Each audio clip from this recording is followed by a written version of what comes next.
सारा को इस बात की काफ़ी तकलीफ़ थी कि ये सारे मामलात उसके हाथ में नहीं आए। लेकिन जैसे ही वो मिनाहिल को देखती है कि वो इस घर में कैसे ठाट-बाट से रहती है जाके और उसकी ही सुनी जाती है, तो ये सब कुछ देख के वो बहुत ज़्यादा गुस्सा करती है और उसकी ज़बान से सिर्फ़ और सिर्फ़ अंगारे बरसते हुए दिखाई देते हैं।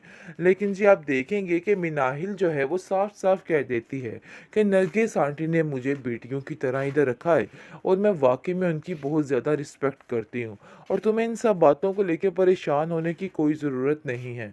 देखो अपने दिल से सारे वहमो-गुमान निकाल दो, ऐसी कोई बात नहीं।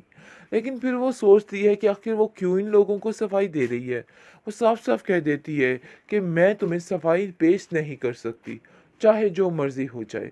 क्योंकि मुझे लगता है कि बहुत बड़ी हिमाकत होगी तुम्हारे पर सफाई पेश करना या कुछ भी ऐसा करना। मुझे तो तुम्हारी समझ नहीं आ रही कि आखिर तुम क्या करना चाहती हो।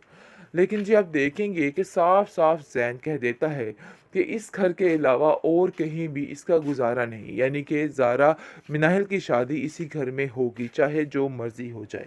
उसकी माँ कहती है कि भाई कैसी बातें कर रहे हो? क्यों किसी के घर को तोड़ने की बातें करके मिनाहिल का घर बसाने की कोशिश कर रहे हो? जिस पर वो साफ-साफ कह देता है कि नहीं ऐसी बात नहीं है, लेकिन मैं ये चाहता हूँ कि मिनाहिल का घर बस जाए और अपने घर में खुश और आबाद रहे।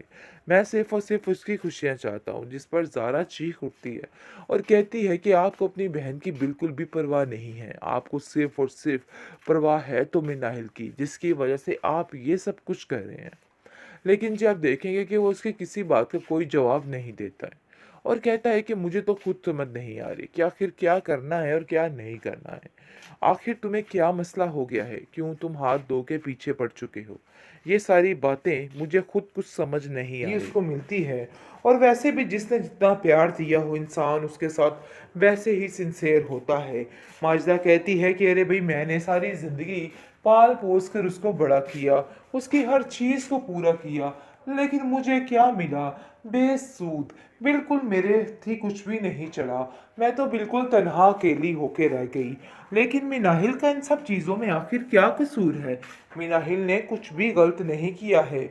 उसको सरासर सज़ा दी जा रही है। इसके अलावा और कुछ भी नहीं है। मिनाहिल की ज़िंदगी सिवाय अज़ाब के और कुछ भी नहीं रह गई है, क्योंकि मिनाहिल ने जो कुछ करना था, वो कर दिया है। आप देखेंगे जी बहुत परेशान हो चुका है वलीद, क्योंकि साफ-साफ सबा ने उसको कोरा जवाब दे दिया है कि मुझे तुम्हारी मसरूफियात का बड़े अच्छे तरीके से इल्म हो चुका है, इसलिए मुझसे कुछ भी छुपाने की ज़रूरत नहीं। मैं हर बात से अच्छे तरीके से वाकिफ़ हूँ। लेकिन वो उसको सफाई देता रह गया और कहता रह गया कि देखो ऐसी कोई बात नहीं है। अपने दिल में किसी किस्म की कोई बदगुमानी मत लाओ। लेकिन वो भी पागल नहीं है। इन सारी चीज़ों को बड़े अच्छे तरीके से समझ रही है और जान चुकी है कि नहीं, अब और कुछ भी नहीं हो सकता। बहरहाल काफ़ी ज़्यादा परेशान हो चुकी है मिनाहिल भी कि उसको क्या करना चाहिए और क्या नहीं करना चाहिए।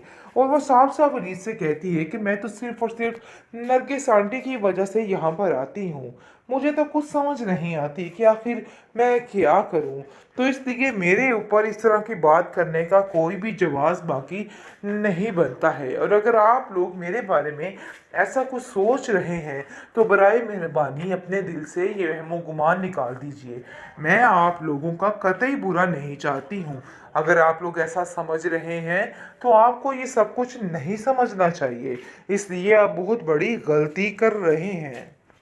ज़ारा जैसे ही वलीद के घर जाती है, जाते ही उनके टशन देख के काफ़ी हैरान और परेशान हो जाती है और कहती है कि आखिर ऐसा कैसे हो सकता है? तुम्हारे तो ज़ारा इधर यानी कि तुम्हारे तो मिनाहिल इधर वारे न्यारे हैं। मुझे तो तुम्हारी समझ नहीं आ रही कि आखिर तुम क्या करना चाहती हो? इस पर वो कहती है कि मैं तुम्हें कोई किसी किस्म की सफाई नहीं देना चाहती। बस मैं तुम्हें यही बताना चाहती हूँ कि तुम अपने काम से काम रखा करो। इस तरह की फ़िज़ूलियात करने से आखिर तुम्हें क्या मिलता है? लेकिन जी आप देखेंगे कि साफ-साफ ज़ैन ज़ारा को समझाता है कि देखो ये तुम्हारा मामला नहीं है। वही उनकी अच्छी बातचीत है, दोनों का बहुत प्यार है नरगिस आंटी का, जिसकी वजह से वो यहाँ पे आती है और इन दोनों की काफ़ी ज़्यादा बनती है। लेकिन जी आप देखेंगे कि साफ-साफ वो कहती है कि मैं भी बड़े अच्छे तरीके से जानती हूँ कि किसकी कहाँ पे बनती है और किसकी कहाँ पे बनती है। इसलिए परेशान होने की ज़रूरत नहीं है। ये सारा मुद्दा किसी और पे डालना।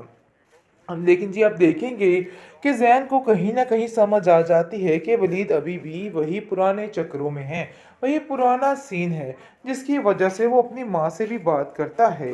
लेकिन उसकी माँ कहती है कि बेटा इन सब बातों का कोई फ़ायदा नहीं है, उसकी शादी की तारीख पक्की हो चुकी है और तुम्हें ये सारी बातों की टेंशन पड़ी है।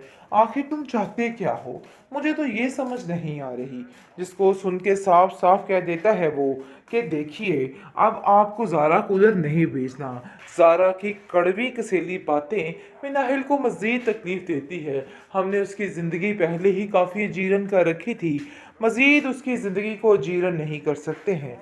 तो बेहतर यही है कि ज़ारा को उससे दूर रखा जाए और अगर जो कुछ भी वो करना चाहती है ना, उसको करने दिया जाए, क्योंकि उसकी तसल्ली नरगिस आंटी का साथ देकर ही उसको मिलती है।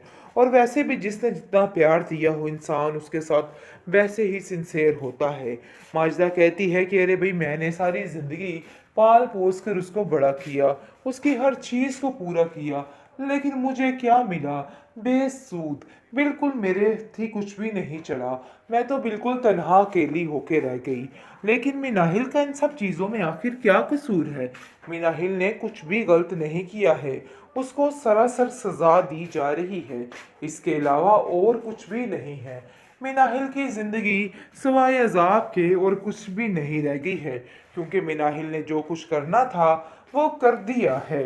आप देखेंगे जी बहुत परेशान हो चुका है वलीद, क्योंकि साफ-साफ सबा ने उसको कोरा जवाब दे दिया है कि मुझे तुम्हारी मसरूफियात का बड़े अच्छे तरीके से इल्म हो चुका है, इसलिए मुझसे कुछ भी छुपाने की ज़रूरत नहीं। मैं हर बात से अच्छे तरीके से वाकिफ़ हूँ। लेकिन वो उसको सफाई देता रह गया और कहता रह गया कि देखो ऐसी कोई बात नहीं है, अपने दिल में किसी किस्म की कोई बदगुमानी मत लाओ। लेकिन वो भी पागल नहीं है, इन सारी चीज़ों को बड़े अच्छे तरीके से समझ रही है और जान चुकी है कि नहीं, अब और कुछ भी नहीं हो सकता। बहरहाल काफ़ी ज़्यादा परेशान हो चुकी है मिनाहिल भी कि उसको क्या करना चाहिए और क्या नहीं करना चाहिए। और वो साफ-साफ अनीस से कहती है कि मैं तो सिर्फ़ और सिर्फ़ नरगिस आंटी की वजह से यहाँ पर आती हूँ। मुझे तो कुछ समझ नहीं आती कि आखिर मैं क्या करूँ? तो इसलिए मेरे ऊपर इस तरह की बात करने का कोई भी जवाज़ बाकी नहीं बनता है और अगर आप लोग मेरे बारे में ऐसा कुछ सोच रहे हैं, तो बराए मेहरबानी अपने दिल से ये वहमो-गुमान निकाल दीजिए। मैं आप लोगों का कतई बुरा नहीं चाहती हूँ। अगर आप लोग ऐसा समझ रहे हैं, तो आपको ये सब कुछ नहीं समझना चाहिए। इसलिए आप बहुत बड़ी गलती कर रहे हैं।